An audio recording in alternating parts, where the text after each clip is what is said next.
Spiritual Center, I want you to know that we are not here by chance. We are here by divine appointment. And to our viewing audience, I welcome you. You tuned in at this moment because you too have a divine appointment with Interfaith Spiritual Center worldwide, a divine idea in the mind of God whose time has come. The time is now, and the place is where we are. We're going to talk about the amazing law of attraction, nature's vacuum. And what I love about this topic is that we have to clear the way for our good. If we are experiencing congestion in any area of our life, we have to open the space and release what no longer serves the collective paradigm for our life. And as we join together, acknowledging that we heard that knock on the inner heart, behold, I stand at the door and knock. If any man, woman hear my voice, let them answer, and I will come into them and sup with them, and they with me, because we are one. Ask, and it shall be given thee. Right? Seek, and ye shall find. Knock, and the door shall be opened unto thee. That the universe is there for each and every one of us, regardless of color, race, creed, or sexual orientation. Our God is a God of oneness. We have always known this. And we gather together in metaphysics because there is a resonation. We know that this is so, and we have always felt this way. And I always feel that we evolve into metaphysics. And when I was a little girl, I went to Christ Community Church in Canoga Park, and I've shared some of my history that my parents were, suffering from the disease of alcoholism. And a neighbor took me under her wing, and she took me to this Christ Community Church with Charlie. His name was Charlie White, was the minister. He had a daughter named Sharon, and they used to have me over for afternoon lunches on Sunday afternoon, and there was a community and there was an energy there. And every Sunday he would say, those of you who would like to be saved, come on down the aisle. And at 5 years old, I was going down that aisle, and finally he said, honey, I think you're thoroughly saved now. You don't need to come on down the aisle anymore. And then we moved, and there was a Catholic church around the corner, so I walked to the Catholic church, and Father Falvey, he was so loving and so caring. And so at 14 years old, I became a Catholic and was baptized in Catholicism after having baptized in the Baptist church. And when I met my husband, he had never gone to any spiritual center, church, mosque, synagogue, nothing. And we found metaphysics, because metaphysics is what resonated, because it acknowledged the energy of oneness. So I became baptized a third time. A third is a charm, absolutely a charm. And created an amazing unfoldment from there. So when we look at the vacuum law, nature's vacuum law, what is it that we need to release, loose, and let go of before experiencing the energy of aliveness, of success, of beauty and wisdom? And I love that Zen story about where the Western professor goes and meets with the Japanese Zen master, and he's all full of himself, and he has all these degrees, all kinds of PhDs. And I remember when I received my PhD, a friend of mine said, oh, PhD, pile it higher and deeper. It's just like, now we get a practical application, right? It's the experience of life. And he was so full of himself, and he sat. And the Japanese Zen master, he was making the tea, and then he got the cups out, and he began pouring, and he began pouring and pouring, and suddenly it was reaching up to the top. It was overflowing. He said, the cup is overfull. The cup is overfull. It's spilling. And the Zen master put the teapot down and said, very good. You see that the cup is overfull. Just as your mind is full of its opinions. So I cannot really relate what the philosophy of Zen is if your mind is overfull. And he emptied out the cup and says, you must empty your mind to receive the philosophy of Zen. In other words, we empty ourselves of all of those judgments. I saw a great quote, had a picture of Ben Franklin on it. It said, any fool can judge, criticize, complain, and look outside themselves. And generally, every fool does, okay? We all can look outside of ourselves. It doesn't take any energy or intelligence at all to think negatively, because there is a vibratory frequency in the universe that thinks negatively. And, you know, I love real-life examples. And Fleet was going to be part of this CD album. And he was really excited about it. He was going to sing with these old-timers, and he was just, you know, feeling so good about it. And then when they began to look at recording dates, they said, you know, we just don't have enough room for you, Fleet. So you won't be on the CD album. And he was feeling a little bit disappointed, as we all do when we look forward to something. And he said he went to his publicist, RJ, who's here with us. And I love what you said, honey. RJ said, Fleet, you're an up-and-comer. You're not a has-been. You're an up-and-comer. This is a gift from the universe. And I shared that with Fleet, that when we are up-and-comers and it looks like one door closes and we're a little disappointed, there's another one opening immediately in front of us. Blessed are they who have eyes that see it, that aren't looking back and thinking, oh, what was me, and this could have happened, and woulda, coulda, shoulda, oh no, I should have bought that, and I should have done this, and if I've only do this. Those are the three witches, woulda, coulda, and shoulda. They do not serve our collective consciousness, our individual consciousness. But when we look forward, remember that life goes not backward nor tarries with yesterday. Life is the forward progression of the soul, that we are called upon to empty ourselves of what was so that we can experience what is, the blessings that are right in front of us. Jesus, who became the Christ, he said it well. He said, beware of sweeping the household clean of one demon, only for 7 more to enter. And everybody said, well, what's that mean? I said, well, you know, if we sweep the household clean of one demon and we don't fill it with anything, guess what's going to happen? More of the same energy, more of the same energy, more of the same energy. We got to sweep the household clean, and we've got to fill the void with love and peace and joy and abundance and the things that we want to experience in life.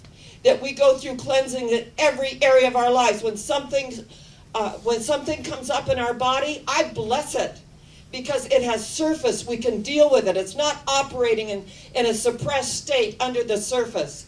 When a cancer is in a body and it surfaces, and God bless medical science, naturopaths, and all healers, that this has come up to be healed.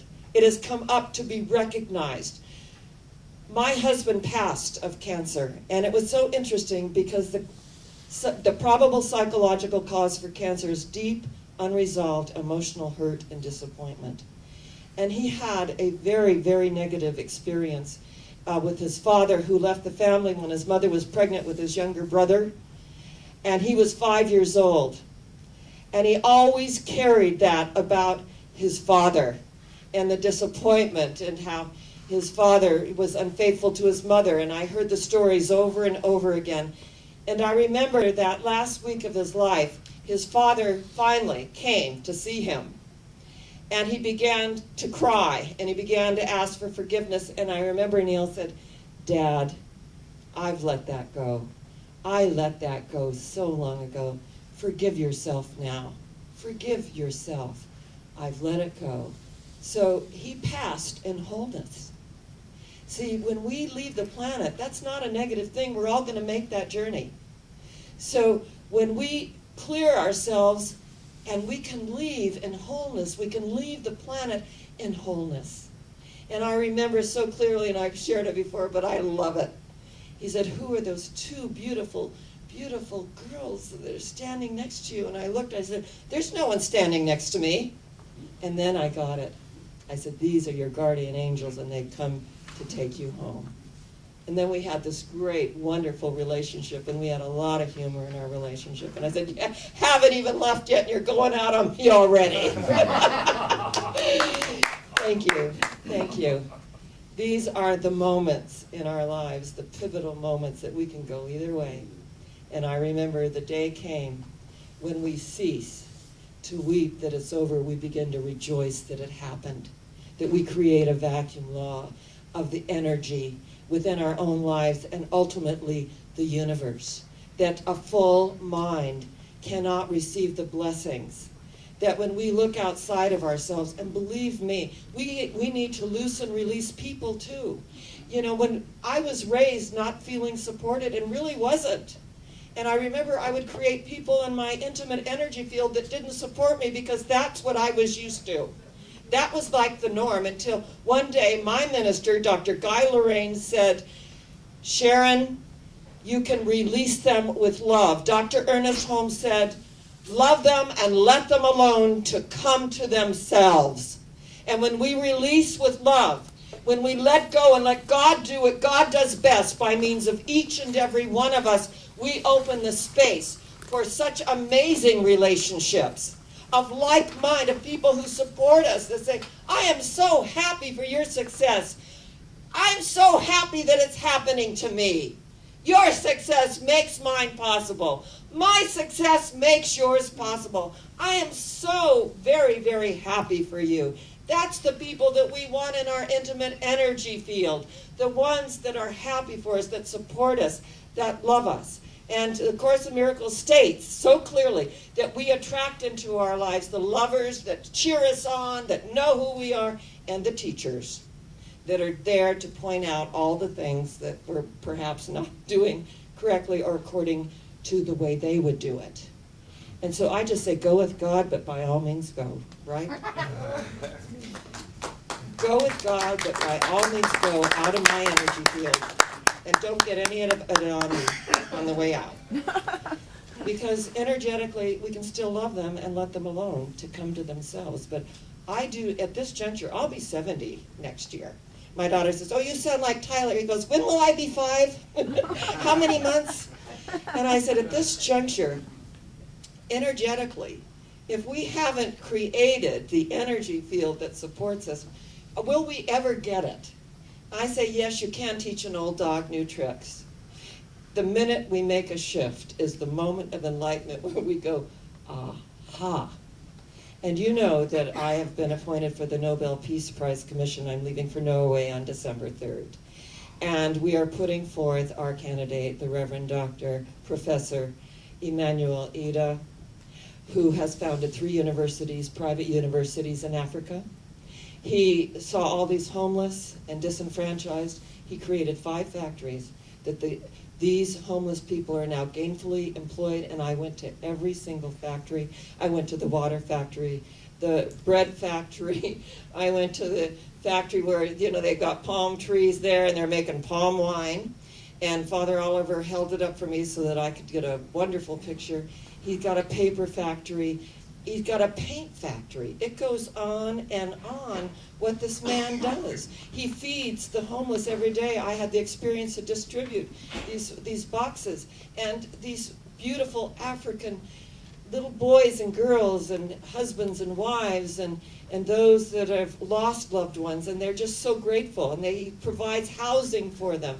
25,000 students in each university. He is amazing. And I came back into his office and he said, well, Sharon, what are your thoughts? And I said, you are an amazing man and a very humble man.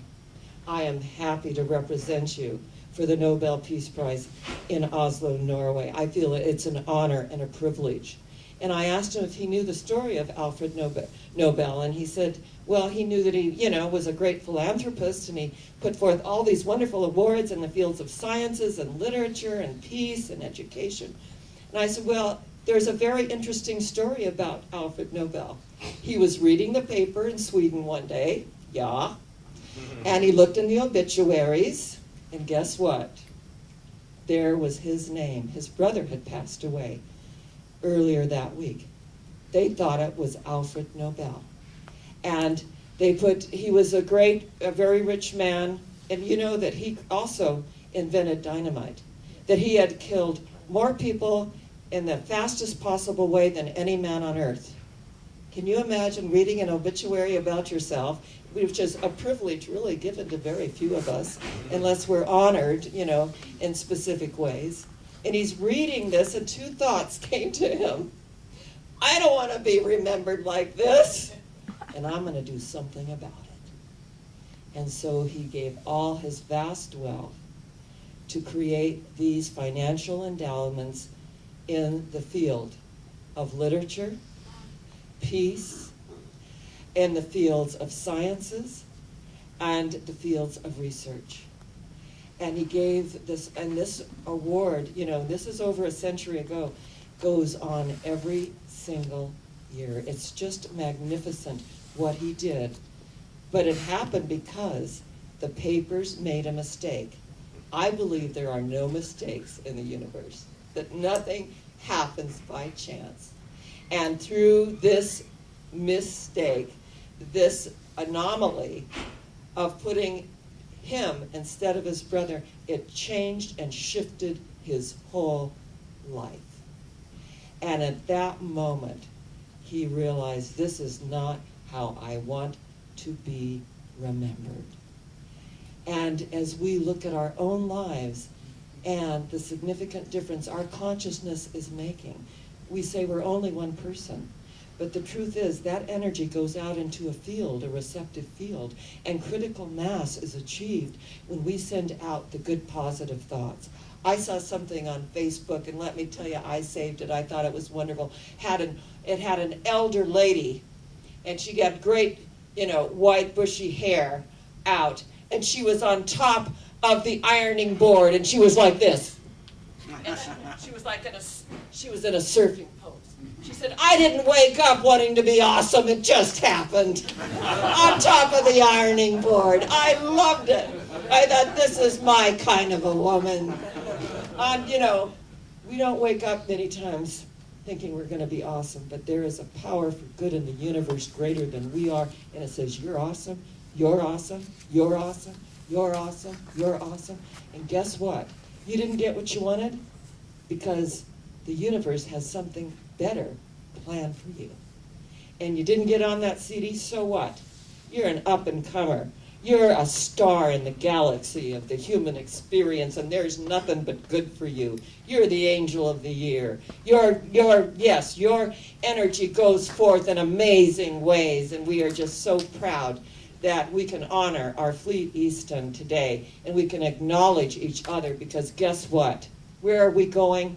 Higher yet. Where are we going? Higher yet. Where? Higher yet. And that makes all the difference. God bless you. I love you. And I really feel it at the deepest level that we are going higher yet. And so it is. God bless.